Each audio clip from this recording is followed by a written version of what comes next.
Like a total triumph for green campaigners the day the EU decided to ban pesticides called neonicotinoids to protect bees. But since then, some EU nations have told their farmers they can simply carry on using the pesticides next year. And that's left British farmers, who are forced to abide by the ban, saying they face deeply unfair competition. The National Farmers Union has told this programme they are very upset. From outside Clacton in Essex, Ross Hawkins reports. So we're standing in a 20-acre beet field. We've just lifted a sugar beet, and now the contractor's come in and he's loading the beet onto a lorry. Farmer Guy Smith. He's sugar beet turnip-like plants tumbling into that lorry. But he won't grow any of them next year, partly because an EU ban means he's not allowed to use pesticides called neonicotinoids to protect them from a virus known as beet yellows. Growing up with my dad, I can remember the years when the sugar beet went yellow. And he got 20-30% less yield. It was a bad year. The pesticides to protect against that virus, though, were bad for bee populations.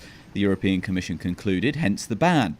But governments in Hungary and Romania, and reportedly Poland too, have all decided to let their farmers use the pesticides next year anyway. Our government has not. I don't use, neonicotinoids for fun. I use them to keep myself competitive. And we were hoping that the government would allow this to be used, but they refused it.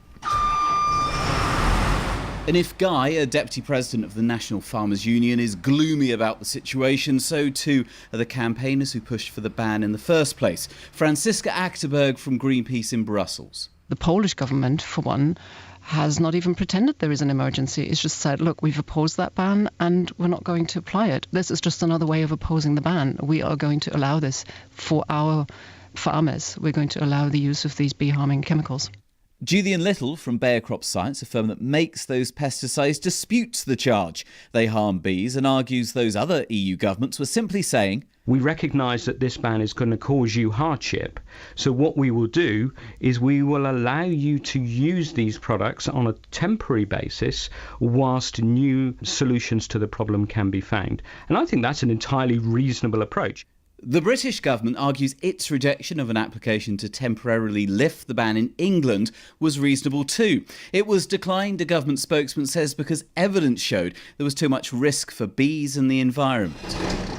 A spat within the EU then that could be a glimpse to the future, because it's a fight between those who want tough regulatory standards and producers who say those standards put them at a competitive disadvantage. As we leave the European Union, this is a question we're going to have to think about harder and harder.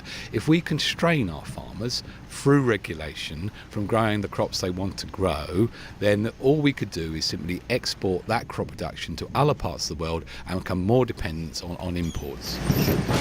Imports that could be cheaper, of course, for the rest of us. If the UK ever can take control of its regulations and trade deals, expect to hear many more disputes about risks and opportunities like this one.